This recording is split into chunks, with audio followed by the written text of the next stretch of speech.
আচ্ছা, আমাদের জীবনের ব্যর্থতার কারণগুলি কি? আমরা কেন ব্যর্থ হই? একের পর এক ব্যর্থতা। যেটা চাইছি সেটা পাচ্ছি না। এত পরিশ্রম করছি, কিন্তু সেই অনুযায়ী কোনো ফলই পাচ্ছি না। আপনি হয়তো ভাবছেন আপনার ভাগ্যটা খারাপ, আপনি আপনার ভাগ্যের শিকার। হ্যাঁ, এটাই আপনি ভাবতে পারেন, কিন্তু আসলেই আমরা ব্যর্থ হই এর কারণ আমরা ছাড়া আর কেউ নয়।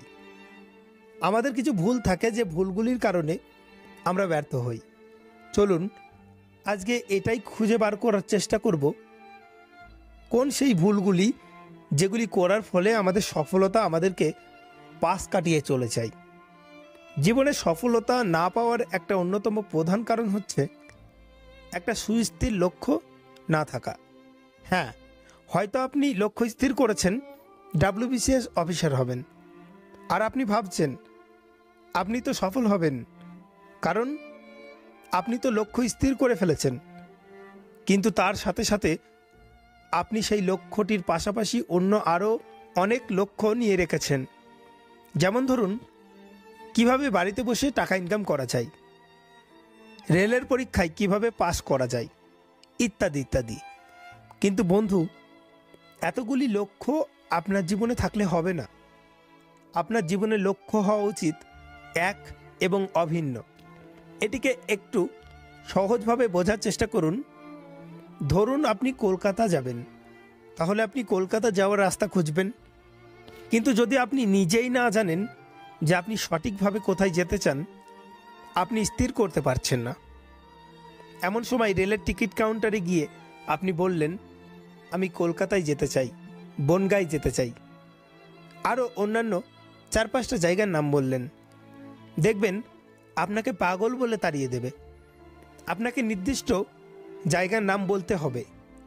তাই বন্ধু, আপনার গন্তব্য কিন্তু একটা জায়গায় স্থির রাখতে হবে, না হলে সফলতা পাওয়া খুব মুশকিল হয়ে যাবে। সফলতার প্রথম সিঁড়িটাই হচ্ছে লক্ষ্য। তাই আমাদের শান্ত মাথায় বসে একটা লক্ষ্য স্থির করতে হবে।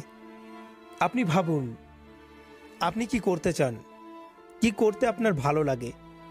আপনার যেটা করতে বেশি ভালো লাগে আপনি সেটাই করুন, কিন্তু আপনার লক্ষ্য বাস্তবসম্মত হতে হবে। যেমন ধরুন, আপনি ভাবলেন আপনি লটারি কাটবেন এবং কোটিপতি হয়ে যাবেন। আমি বলবো না যে লটারি কেটে কেউ বড়লোক হয়নি, তবে সেটা ব্যতিক্রম, আর ব্যতিক্রম কখনো উদাহরণ হয় না। তাই আপনার লক্ষ্যটা বাস্তবসম্মত হওয়া দরকার। অনেকের মধ্যে একটা ভয় কাজ করে, তারা সবার সামনে কথা বলতে লজ্জা পায়। তারা ভাবে, আমার কথার কেউ ভুল ধরবে না তো, খারাপ ব্যাখ্যা করবে না তো। দেখুন, আপনি যখন সমাজের সামনে আপনার মতামতটা রাখবেন, তখন আপনি বুঝতে পারবেন যে আপনি সঠিক না আপনি ভুল। আপনি নিজের প্রতি আত্মবিশ্বাস রাখতে পারবেন, সমাজ আপনাকে চিনবে, আপনি মাথা উঁচু করে সমাজে দাঁড়াতে পারবেন। তাই নিজেকে লুকাবেন না, সমাজের সামনে উন্মুক্ত করে দিন। তারপর আপনি মাথাচাড়া দিয়ে এই সমাজের সামনে উঠে দাঁড়াতে পারবেন। আত্মবিশ্বাস একটা খুব বড় জিনিস। আপনি যদি নিজের প্রতি আত্মবিশ্বাস রাখতে পারেন, তাহলে আপনি এমন কিছু কাজ করে ফেলবেন যেগুলি আপনি হয়তো করতে পারবেন বলে ভাবেননি। তাই যা কিছু হয়ে যাক না কেন, কোনো সময় নিজের প্রতি বিশ্বাসটা হারানো যাবে না।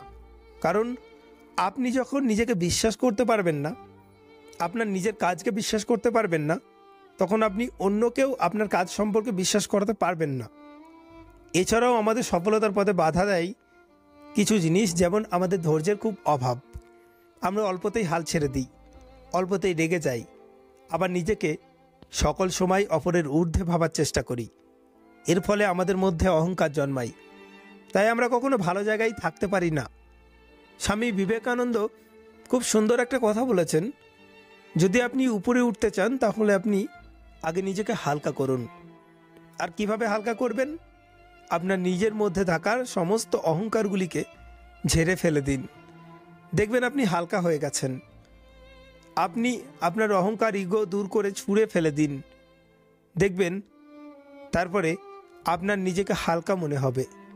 আপনি সব জায়গায় মানিয়ে নিতে পারবেন, সবার সঙ্গে আপনি চলতে পারবেন, আপনি অনেক কিছু শিখতে পারবেন, শেখাতে পারবেন, প্রত্যেকটা মানুষের কাছে আমাদের শেখার কিছু থাকে। সে হয়তো আমার থেকে অনেক কম শিক্ষিত, আমার থেকে অনেক কম বয়সে হতে পারে, আবার আমার থেকে অনেক ব্যাকডেটেড হতে পারে, কিন্তু আমি তার কাছেও কিছু শিখতে পারি। এই শেখার মনোভাবটা আমাদেরকে সব সময় রাখতে হবে। আপনি যতদিন শিখতে পারবেন ততদিন মনে রাখবেন আপনি সবার থেকে এগিয়ে। আপনাকে পিছনে ফেলার ক্ষমতা কারো নেই।